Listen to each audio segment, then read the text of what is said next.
Okay, I don't know what's going on, people. I thought I was gonna get a green screen, but apparently not. I'm gonna go ahead and um, I'll probably put hide live video, and we'll go from there. I'm going to continue on pages 796 today. In The Lord of the Rings, Book 5. Let's see, what is this? I would have put a picture up. There's one. Oh, wow. Yeah, somebody just went. It's fine. It's okay. Good. Yeah, let's see. On chapter 3 in book 5, The Muster of Rohan. Okay, so I'm on page 796. I'm in the middle of the page, and I will continue on. This is going to be a light read. Um, I'm going to read till 799. And that's only a couple pages.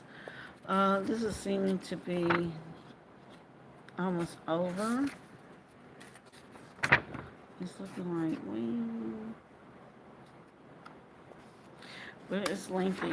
I'm telling you, it's lengthy.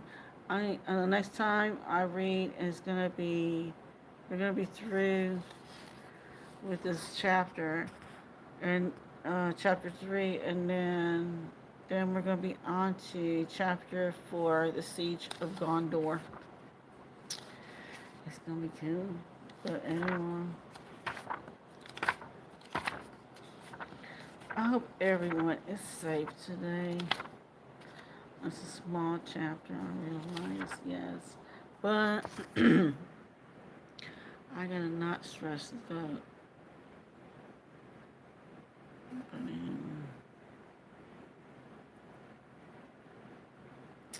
So, okay, we need a highlight. Okay, everyone. Again, we're going to be starting on page 796 to page 799. It's going to be the muster of Rohan and the Lord of the Rings, book 5. So, okay, it's an unofficial read by Arthur by JRR Tolkien. So I'm going to go ahead. I'm going to phase myself out, and here we go. Bloop. So there you go. Okay, everyone. Slowly they passed through the short heath and upland grass, speaking no more, until they came to the king's pavilion. There Mary found that everything was made ready, and that he himself was not forgotten. A little tent had been pitched for him beside the king's lodging, and there he sat alone, while men passed to and fro, going in to the king and taking counsel with him. Night came on, and the half-seen heads of the mountains westward were crowned. But the east was dark and blank. The marching stones faded slowly from the sight, but still beyond them, blacker than the gloom, brooded the vast crouching shadow of the Dwindled berg. The pass of the dead, he muttered to himself. The pass of the dead? What does this all mean? They have all left me now. They have all gone to some doom. Gandalf and Pippin to war in the east, and Sam and Frodo to Mordor, and Strider and Legolas and Gimli to the pass of the dead. But my turn will come soon enough. I suppose. I wonder what they are all talking about and what the king means to do, where I must go where he goes now.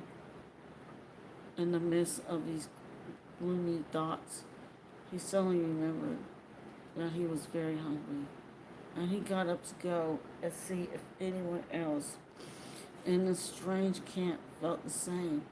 But at that very moment, a trumpet sounded, and a man came summoning him, the king's esquire, to wait at the king's board. In the inner part of the pavilion was a small space curtained off with broader hangings and strong skins. And there at a small table sat Theoden, Eowyn, and Dunhue, Lord of Harrowdale. Mary stood beside the king's stool and waited on him, till presently the old man, coming out of deep thought, turned to him and smiled. "Come, Master Meriadoc," he said. "You shall not stand. You shall sit beside me as long as I remain in my own lands. Enlighten my heart with tales." Room was made for the hobbit at the king's left hand, but no one called for any tale. There was indeed little speech, and they ate and drank for the most part in silence, until at last, plucking up courage, Mary asked the question that was tormenting him. "Twice now, Lord, I have heard of the past of the dead," he said. "What are they now? What are they? And where has Strider, I mean the Lord Aragorn, where has he gone?" The king sighed, but no one answered, until at last Eomer spoke. "We do not know, and our hearts are heavy," he said. "But as for the past of the dead, ye have yourself walked on your steps for steps. Nay, I speak no words of ill omen. The road that we have climbed is the approach to the door. Yonder in the dim hall, and what lies beyond man, no man knows. No man knows," said Theoden. "Yet ancient legend, now seldom spoken, has somewhat to report. If these old tales speak truth that have come down from father to son in the house of Errol, then the door under Dwarvenberg leads to a secret way that goes beneath the mountain. Some forgotten inn, but none have ever ventured in to search its secrets since Baldur, son of Rhaegar, passed the door and was never seen among men again. And rash vow he spoke, and he drained the horn at the feast, which Bergo made to her who built so dead, and he came never to the high seat of which he was the heir. Folks say that dead men out of the darkness guard the way, and will suffer no living man to come to their hidden halls, but at whiles they may themselves be passing out of the door like shadows and down the stony road. Then the people of Harrowdale shut fast their doors and shroud their windows and are afraid. But the dead come seldom forth, and only at times of great unquiet and coming death. Yet it is said in Harrowdale, so evident in a low voice, that in the moonless nights, a little while ago, a great host of strange array passed by. Whence they came, none knew. But they went up the stony road and vanished into the hill, as if they went to keep a tryst.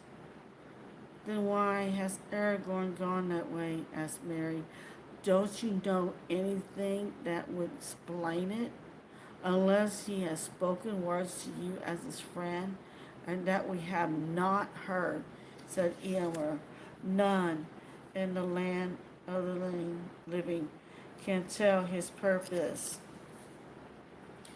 He's a greatly changed he seemed to me since I saw him first in the king's house, said Ewan. Grimmer, older, fey, I thought him, and like one whom the dead call.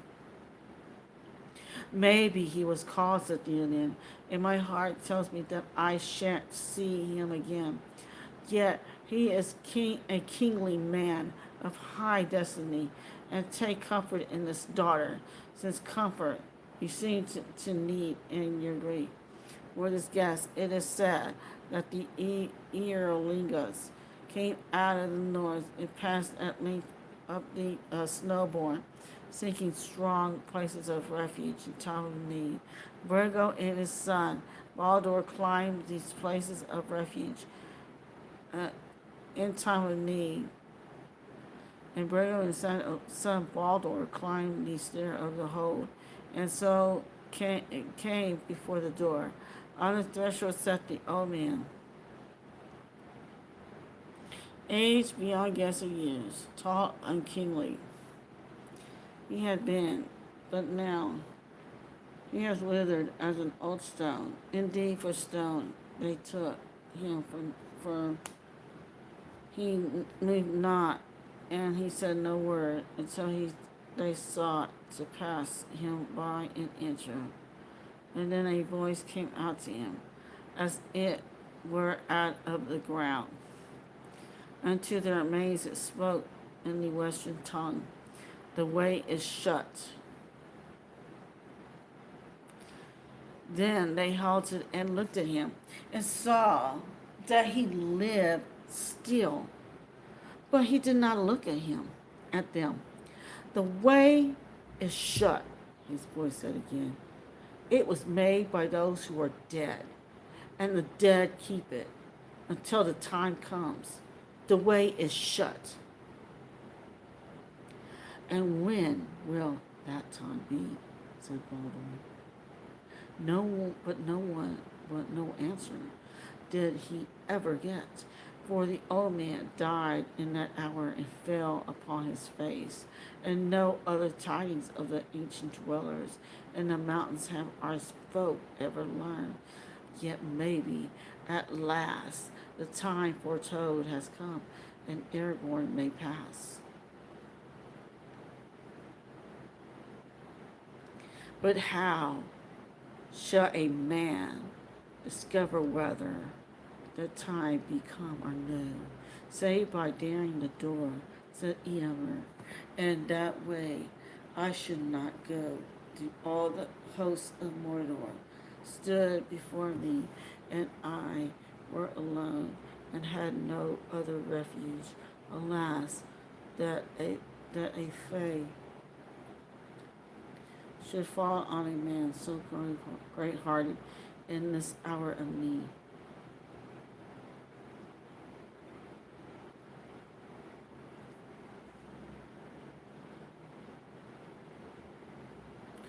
Are there not evil things enough abroad without seeking them on the earth?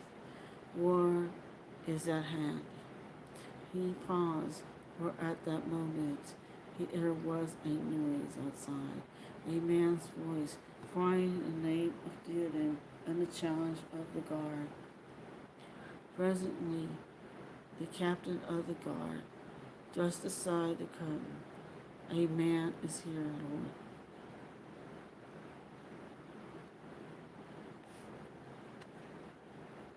An erring rider of Gondor. He wishes to come before you at once. Let him come, said Theoden.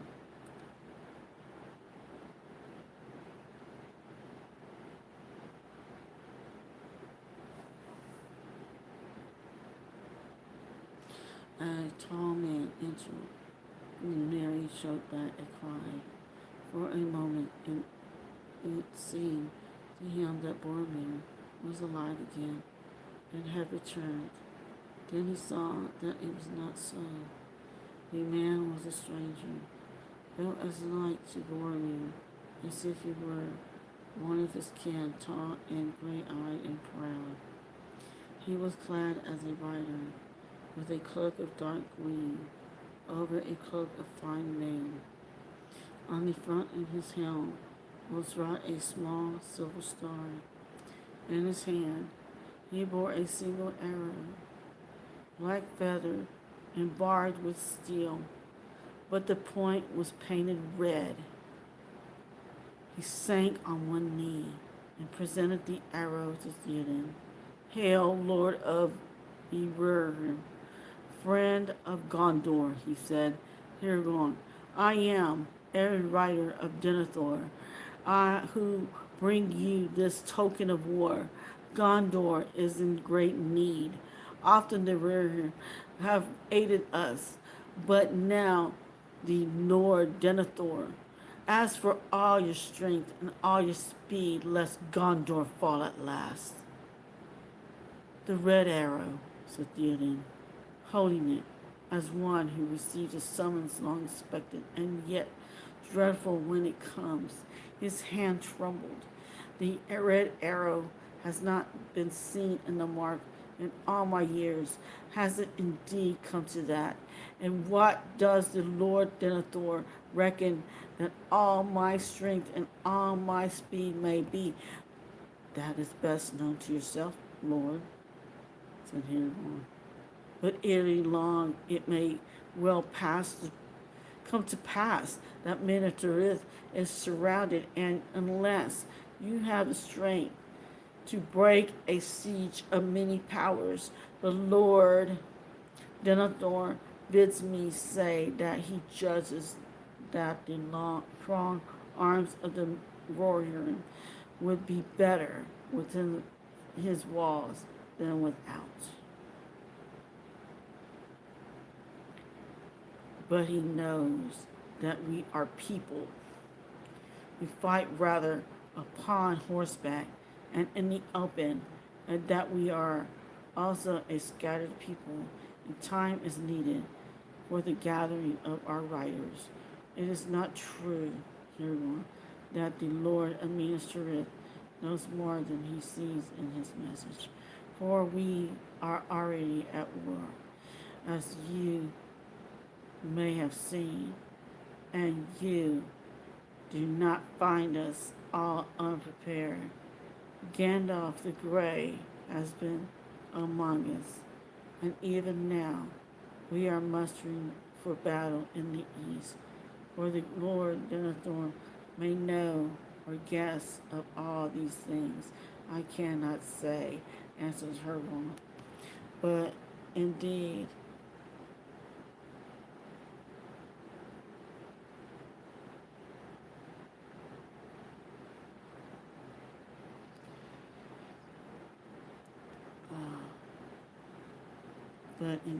our case is desperate. My Lord does not issue any command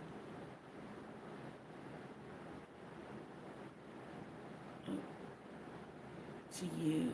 He begs you only to remember old friendship and oaths long spoken, and for your own to do all you may.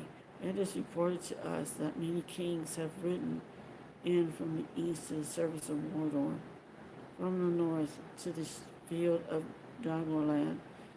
There is skirmish and rumor of war. In the south, the Herodin are moving in fear of falling on all our coastlands. Don't let little help come to us thence. Make haste, for it is before the walls of Minas Tirith that the doom of our time will be decided, and if the tide be not stemmed there, and it will flow over to the fair fields of Rohan, and even in this hold among the hills there shall be no refuge. Dark tidings, said Theoden, yet not all unguessed, but say to Denethor that even if Rohan itself felt no peril, still we would come to his aid. But we have suffered much loss of our battles with Saruman, the trader, and we must still think of our frontier to the north and east, as his own tidings make clear. And so great a power of the Dark Lord seems now to wield might well contain us in battle before the city, and yet strike with great force across the river, away beyond the great gate of kings.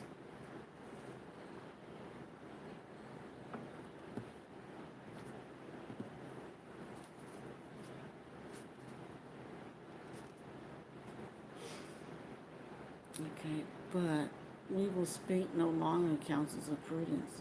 We will come. The wipentake was set for the morrow, when all is ordered, and we will set out. 10,000 spears I might have sent riding over the plain to the dismay of your foes. It will be less now, I fear, for I will not leave my strongholds all unguarded. Yet 6,000 at least shall ride behind me. For say to Denethor that in this hour the king of the Mart himself will come down to the land of Gondor, though maybe he will not ride back, but it is a long road, and man and beast must reach the end with strength to fight. A week it may be from tomorrow's morn, ere you hear the cries of the sons of Earl coming from the north. A week, said Aragorn? If it must be so, it must. But you are like to find only ruined walls in 7 days from now, unless other help unlooked for comes. Still, you may at the least disturb the orcs and swarthy men from their feasting in the White Tower.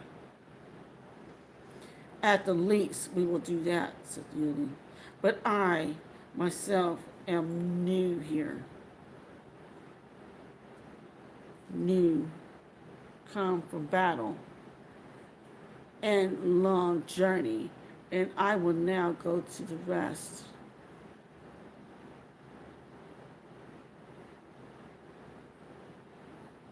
Tarry here this night. Then you shall look on the muster of Rohan and ride away the gladder for the sight, and the swifter for the rest, and the morning counsels are best, and night changes many thoughts.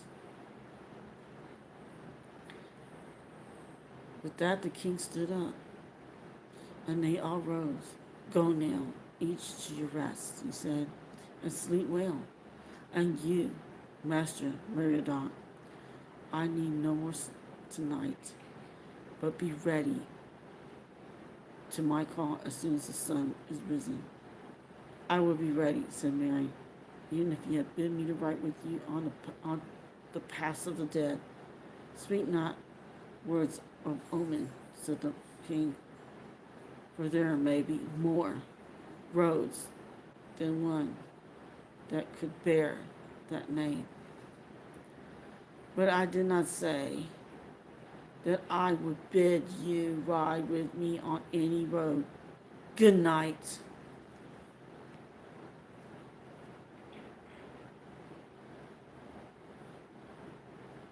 Okay, guys, I'm going to go ahead and cut it there. I couldn't stop, people. I couldn't stop, so I had to continue on to page 800. So, with that being said, I will go ahead and make my leave, and I'm going to go ahead and call it a night. Okay, everyone, please be safe and take care. Make sure whatever you do doesn't hurt those or anyone else, or yourself. Yeah, make sure you don't hurt yourself or someone else. Well, anyone, safe travels. Take care. Laters.